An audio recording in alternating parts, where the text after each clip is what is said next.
Bienvenidos a Capítulo por Capítulo, un viaje a través del libro más grande dado a la humanidad, la palabra de Dios, la Biblia. Y vamos a recorrerla capítulo por capítulo, 7 minutos al día, 7 días a la semana.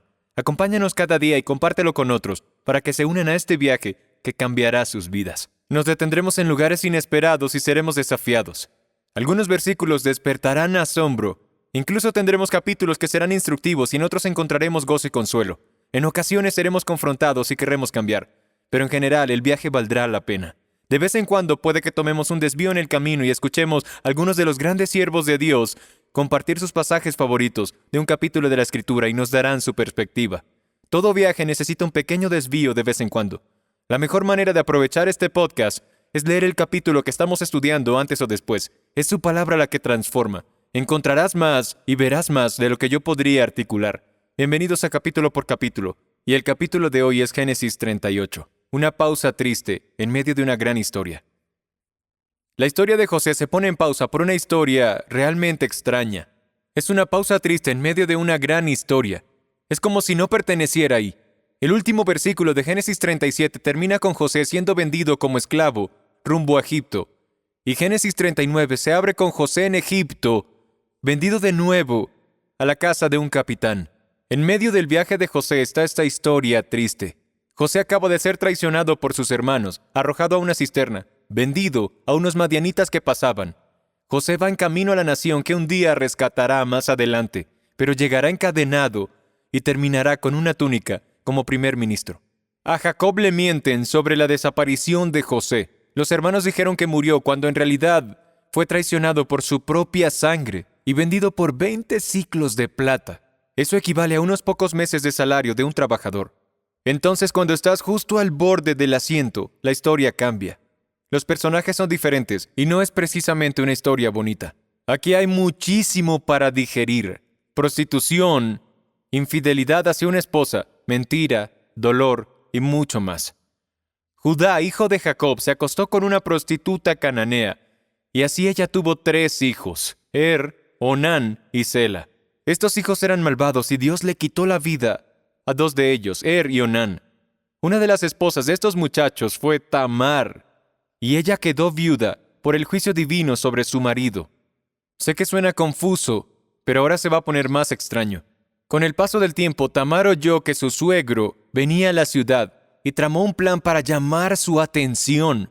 Fingió ser una prostituta para chantajear a Judá. Ella sentía que el tercer hijo de Judá debía ser su esposo, y Judá incluso lo había prometido en algún momento. La historia ya es agotadora. Entonces Judá se acostó con su nuera pensando que era una prostituta y le dio su sello, su cordón y su bastón como pago por eso. 3 meses después, Judá se entera de que Tamar está embarazada y le dicen que se prostituyó. Judá dijo, sáquenla y que sea quemada. Y luego viene la línea que deja a todos en silencio. Versículos del 24 al 26.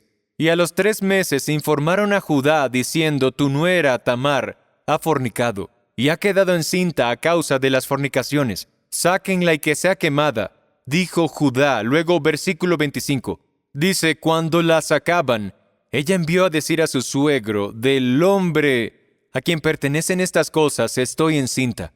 Y añadió, le ruego que examine y vea, ¿de quién es este sello, este cordón y este báculo? Judá los reconoció y dijo, ella es más justa que yo, por cuanto yo no la di por mujer a mi hijo Sela. Y no volvió a tener más relaciones con ella. Pero lo agotador es leer sobre personas que viven para sí mismas y tratan de conseguir las cosas a su propia manera. Creo que el Espíritu Santo pone esta pausa triste aquí, por una razón. La pausa es para mostrar las malas decisiones de Judá que conducen al dolor y al caos. La historia de José muestra decisiones sabias y, aún así puede haber dolor, pero cómo la sabiduría en medio del dolor nos lleva al siguiente capítulo. Judá parece seguir tomando malas decisiones y su vida nunca sale de este ciclo de pura locura. Las temporadas dolorosas nos llegan a todos. Hay quienes pasan del dolor al caos y otros pasan del dolor al siguiente capítulo de su vida, con sabiduría y con madurez en esa temporada. Judá fue quien propuso el plan de vender a José como esclavo por una ganancia. Vemos desde el principio que está tomando muchas malas decisiones. Sin embargo, él lo corregirá. En algún momento, Judá suplica por la vida de su hermano menor antes de que José revele que es su hermano. Hace 7 años, mi esposa y yo vimos una película que tenía una frase que convirtió para nosotros una película regular en algo poderoso. Es una frase que hemos usado cuando hemos aconsejado a los Judás en nuestra vida y ministerio. La película era la historia de un accidente en hora pico en la FDR, aquí en Nueva York, entre un abogado de Wall Street y un alcohólico en recuperación. 2 desconocidos se convertirían en enemigos feroces. El abogado dejó su maletín en el accidente y el alcohólico lo recogió.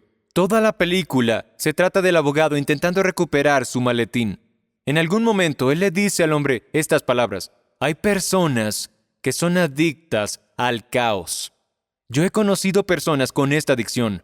Judá es adicto al caos.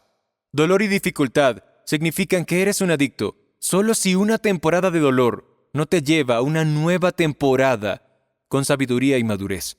Si pasas de caos a caos, puede que seas un adicto. Pero si aprendes a tomar las lecciones de una temporada y llevarlas al nuevo capítulo, a una nueva temporada, eres José y no Judá.